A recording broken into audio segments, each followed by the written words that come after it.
Bienvenue au podcast L'entrepreneuriat authentique par Nancy Richard. Ici, chaque semaine, je partage un ingrédient secret qui m'a permis de bâtir des entreprises où les valeurs brillent autant que les résultats. Authenticité, créativité, bienveillance. Ce podcast est votre dose hebdomadaire d'inspiration pour aligner passion et profession. Ensemble, découvrons les clés pour entreprendre avec cœur, audace et un brin de rock'n'roll. Prêt à libérer votre potentiel entrepreneurial? Branchez-vous, ça commence maintenant. Et si la gentillesse était une stratégie révolutionnaire?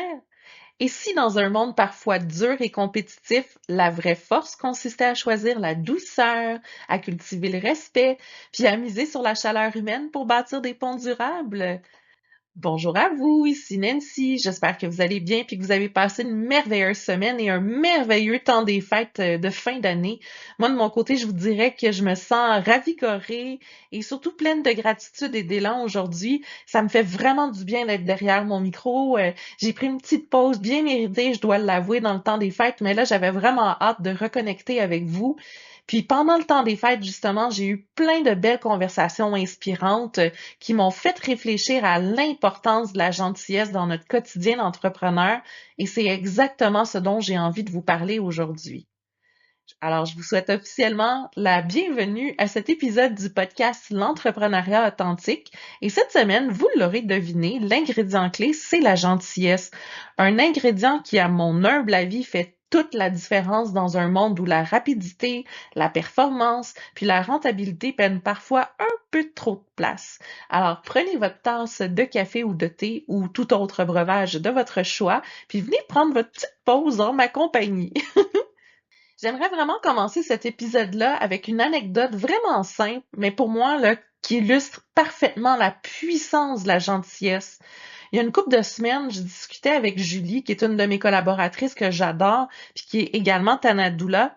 On parlait de nos visions respectives de l'entrepreneuriat, elle et moi, puis elle m'a sorti une phrase qui m'est restée gravée. Elle m'a dit, tu sais Nancy, il y a tellement peu d'entrepreneurs qui osent être gentils, qui osent miser sur cette valeur, alors qu'elle devrait être une de nos plus grandes forces. Puis ça m'a marqué parce que c'est vrai, on parle tout le temps de stratégie, de performance, mais tellement pas souvent de gentillesse. Puis pourtant, c'est ce qui tisse les plus beaux liens, c'est ce qui bâtit la confiance, puis c'est ce qui crée des relations durables aussi. La définition officielle de la gentillesse, c'est la suivante. Le caractère de quelqu'un qui est d'une complaisance attentive et aimable. Bonté. C'est un mot qui peut paraître simple, presque naïf en fait, mais qui cache une véritable force tranquille. Parce que pour moi, la gentillesse, c'est l'art de vouloir sincèrement le bien de l'autre. C'est un état d'esprit qui se traduit par des gestes concrets. Écouter sans interrompre, soutenir sans condition, encourager sans attendre de retour. C'est une posture d'ouverture, de bienveillance, de respect, autant envers les autres qu'envers soi-même, en fait. Puis dans les entreprises, je mets la gentillesse de l'avant de plein de façons. Bien évidemment, ça va se manifester dans nos relations avec nos étudiants, des petits courriels de bienvenue personnalisés, des courriels de suivi attentionnés, des réponses humaines, un vrai de vrai souci de les accompagner, de les encourager. Mais c'est aussi dans notre façon de collaborer en équipe. Chez nous, la gentillesse, là, elle va se traduire par l'entraide, par le soutien mutuel, par ce petit, tu sais, la fameuse expression I got your back, qui veut dire t'es jamais seul.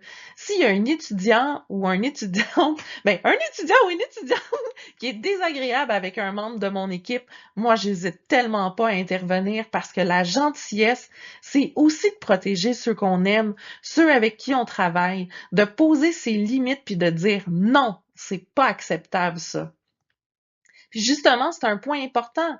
La gentillesse, ça veut pas dire tout accepter puis tout laisser passer. La gentillesse, c'est pas se transformer en paillasson. C'est savoir dire non avec respect, apprendre à poser ses limites, dire non, c'est pas possible. Ça, c'est la phrase la plus cool que mon ami Laurie m'a dite un jour, puis que, je l'ai gardée tellement ancrée en moi. Puis de le dire avec le sourire, avec bienveillance, mais en même temps avec fermeté. Tu sais, la fameuse main de fer dans un gant de velours, c'est ça aussi. Parce que la gentillesse, ça commence également par soi-même. Si on se respecte pas, si on protège pas notre temps, notre énergie puis nos valeurs, alors notre gentillesse, elle va prendre le bord puis on risque de s'épuiser, de devenir une façade au lieu d'un véritable choix de cœur. Moi, je suis fondamentalement une gentille dans la vie, tu sais, une vraie de vraie. Dans le jargon de Donjon Dragon, vous le savez, moi j'ai joué pendant des années, je pourrais même dire décennies en fait, on dit que je suis une lawful good dans la vie. Je suis toujours du côté du bien, des règles justes puis des valeurs solides. Puis j'en suis fière, ça, parce que je crois profondément que la gentillesse, c'est une force, pas une faiblesse. Puis il y a une peur fréquente que je rencontre chez les nouveaux entrepreneurs par rapport à la gentillesse, celle d'être pris pour un, entre guillemets, un mou, de se faire marcher ses pieds. Puis je comprends là, cette crainte-là, mais j'ai envie de vous dire, la gentillesse bien ancrée, celle qui s'exprime avec assurance et clarté, ça fait pas de vous quelqu'un de faible. Au contraire, elle va faire de vous quelqu'un de solide, quelqu'un sur qui on peut compter, quelqu'un qui inspire la confiance. Je pense aussi que la gentillesse transforme nos entreprises. Chez nous, elle va s'exprimer avec le ton des formations, des vidéos où on sent le sourire dans ma voix. Même là, en ce moment, vous le savez que je suis de bonne humeur, tu sais. Des contenus qui sont dynamiques, vivants, qui donnent envie d'apprendre. Puis elle se traduit dans les services qu'on offre, des plans de paiement adaptés aux réalités de chacun, des plans d'études personnalisés, un accompagnement qui va s'ajuster aux besoins spécifiques de chaque étudiant. La gentillesse, c'est pas juste un mot dans notre charte de valeurs, c'est vraiment un principe vivant, incarné dans nos gestes du quotidien. La citation inspirante de la semaine, elle résume bien ce que j'essaie de transmettre en ce moment. La gentillesse est une fleur très rare qui ne se vend pas, qui s'achète pas, elle se donne. C'est une phrase dont je connais malheureusement pas l'auteur, mais qui résonne profondément en moi parce qu'elle rappelle que la gentillesse est un don. Un cadeau qu'on fait aux autres gratuitement, sans attendre, et c'est justement ce qui la rend si précieuse. Et pour terminer, le mantra de la semaine, une force douce mais puissante à incarner. Je choisis la gentillesse comme ma force la plus puissante. Dans un monde qui valorise souvent la compétition et la dureté, la gentillesse, c'est un acte de courage. Ce mantra nous invite à la revendiquer comme une véritable stratégie de vie et d'affaires. La gentillesse n'est pas naïveté, elle est intention, force tranquille, levier de confiance. Chaque fois que je choisis la gentillesse, je choisis de bâtir un monde plus humain, puis une entreprise plus solide. Alors, je vous invite cette semaine à réfléchir. Comment pouvez-vous cultiver plus de gentillesse dans votre entreprise, dans vos courriels, vos appels, vos échanges avec vos clients, vos collaborateurs? Comment pouvez-vous au quotidien être ce petit rayon de soleil qui fait du bien? La semaine prochaine, on va explorer ensemble un nouvel ingrédient essentiel de l'entrepreneuriat authentique, l'indépendance. Parce que pour être vraiment libre et aligné dans son entreprise, il faut savoir se tenir debout et tracer sa propre voie.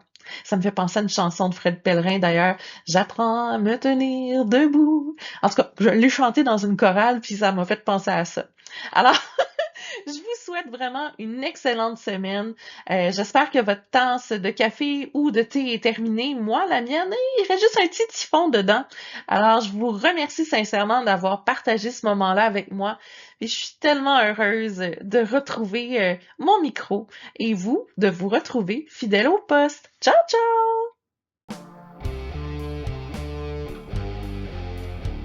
Pour de plus amples informations concernant mes entreprises ou mes services, vous pouvez visiter mon site web nancy-richard.com.